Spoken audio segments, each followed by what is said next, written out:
Nah, di episode ketiga ini, ketiga lagi. Di episode kedua ini,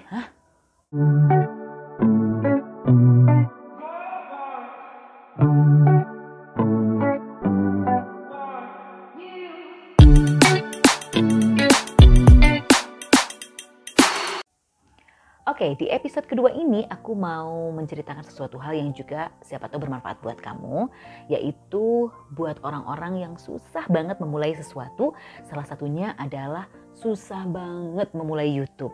Aduh, itu aku banget. Jadi, siapa tahu kamu sama aku. Ini nih alasan-alasan yang menghambat kamu mulai YouTube channel kamu. Yang pertama adalah gak punya motivasi. Sama, aku juga gak punya motivasi apa-apa selain ya akhirnya ini pandemi. Di episode pertama aku udah cerita ya. Nah, akhirnya gimana dong caranya supaya kita termotivasi? Aku nontonin YouTubers non-artis. Jadi aku search baru seminggu yang lalu YouTube pemula. Tapi sebelumnya aku juga nontonin YouTubers keren banget. Seperti Fathia Izzati, kemudian juga aku kagum banget sama yang namanya Agung Hapsah. He's so cool. Terus udah gitu ada Skinny Indonesia dan teman-temannya, pokoknya semuanya aku suka. Tapi ya udah gitu, cuman sebagai tontonan aja, tapi tidak memotivasi sama sekali. Karena ya itu aku merasa bahwa YouTube kayaknya bukan tempat di mana aku bisa berkarya gitu ya.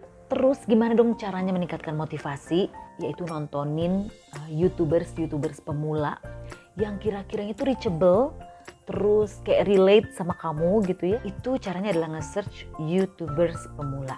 Dan muncullah nama-nama orang-orang ini yang kemana aja sih gue gitu ya. Baru nonton sekarang dan mereka sangat-sangat inspiring. Kayak Hairunisa Adlina ya. De Adlin. Yang lain pada bilang kakak, aku bilang De Adlin, aku sangat-sangat terinspirasi sama kamu. Kamu keren banget. Kedua adalah Chenny Amelia. Itu muncul di jajaran timeline aku. Chenny Amelia. Sarange. Terus yang ketiga adalah Adis lagi tuh. Aduh, tante lupa namanya. Yudis Ardana. Oh my god. Aku baca 19 tips. Aduh kan, gini nih kalau jompo. Udah pokoknya kamu nonton aja, cari. Dia keren banget, Sarange. Ini juga sebuah nama dari seorang YouTubers yang keren banget. Sangat terinspirasi. Namanya adalah Ijtina Amalia. Terus nama selanjutnya adalah Kiki Genio. Bikin aku jadi hilang ketakutan untuk memikirkan background, karena kamu juga backgroundnya gini aja. Kalau aku mikirin terus backgroundnya mau gimana, mau kapan mulainya, ya kan? So, intinya tips yang pertama adalah mencari motivasi dari para motivator yang orang biasa aja, bukan artis, tapi berhasil punya YouTube channel yang subscribernya luar biasa. Gak cuma subscribernya aja sih yang luar biasa, tapi isi dan manfaat dari YouTube channelnya. Dan yang terakhir yang aku tonton adalah ini, kayaknya gak dedek deh ya, kayaknya seumuran mungkin ya, namanya Mas Teknobi. Nah, ini juga sangat-sangat luar biasa, menginspirasi untuk ibu-ibu gaptek semacam saya. Luar biasa sekali. Alasan yang kedua adalah merasa terlalu tua untuk punya YouTube channel. Siapa bilang? Ternyata setelah aku cari tahu, dan bahkan anak aku sendiri yang bilang bahwa ada seorang nenek-nenek, dia bilang gini, Mama, ada seorang nenek-nenek YouTubers loh yang paling tua loh di negara lain gitu katanya. Kenapa aku harus nunggu lagi ya kan? Mulai aja. Hambatan yang ketiga adalah gak punya peralatan. Tadinya aku khawatir soal itu. Tapi orang-orang yang tadi aku bilang di awal, YouTubers keren yang sangat menginspirasi aku, semuanya rata-rata memulai dengan kamera HP. Subscribersnya udah ada yang mau 1 juta, ada yang udahlah mulai aja. Yang keempat, ini hambatan yang sangat luar biasa, mengganggu sekali, yaitu merasa siapa gue, apa pentingnya orang-orang tahu kehidupan gue gitu ya. Ya kalau kamu tujuannya memang mau terkenal mungkin akan berpikir itu. Tapi kalau memang cuma pengen kayak apa ya, memberikan manfaat, terus seneng ngomong seperti video aku yang pertama, karena aku sangat menderita jika di rumah saja. Nah, merasa siapa gue ini kayaknya harus ditepiskan deh. Karena ya itu tadi, YouTubers pemula itu ternyata bukan siapa-siapa. Ada yang masih kuliah, ada yang masih, ibu-ibu rumah tangga. Oh ya, banyak banget YouTubers ibu-ibu yang macam-macam banget genre-nya gitu ya. Ada yang masak, ada yang tanaman, ada yang udah deh. Dan bahkan gak bisa ngomong kayak gini. Maksudnya gak bisa ngomong keren kayak gini. Oh. Yang kelima adalah merasa gak punya waktu. It was so me. Beberapa minggu lalu, tahun lalu, aku selalu merasa gak punya waktu untuk ngapa-ngapain selain ngurusin anak-anak dan domestik gitu ya. Waktu itu pasti ada kalau disempetin dan kalau kita atur waktunya. Aku belum sempurna untuk mengurus time management aku sendiri, tapi udahlah, kapan dong? Kalau nggak mulai sekarang. Hambatan yang keenam adalah merasa takut. Ada takut nggak berhasil, belum mulai aja udah takut nggak berhasil. Udah terlalu berharap gitu ya. Ya kembali lagi ke niat. Yang kedua ini yang paling gawat. Takut viral, takut berhasil. Bisa nggak? Siap nggak? Pede banget sih. Mulai aja dulu. Kalau berhasil itu bonus. Kalau nggak berhasil ya dicoba lagi.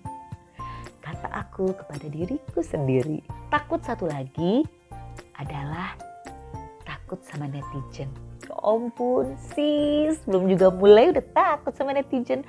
Emang netizen terkenal galak, terkenal julid, terkenal nyinyir, dan terkenal tajam banget mulutnya.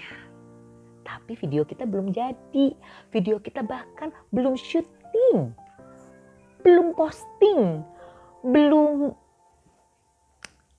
ada, udah takut sama netizen. Kedelapan adalah merasa gaptek. Ibu-ibu banget, apalagi di usia parubaya ini, merasa bahwa teknologi itu adalah bukan hal yang harus kita ketahui atau dalami. Udahlah, buat anak-anak muda aja. Kita punya anak-anak muda, punya anak-anak kecil yang begitu membuka matanya langsung ketemu sama digital. Ya kan? Jadi kita mesti tahulah sedikit-sedikit gitu, jangan mau kalah.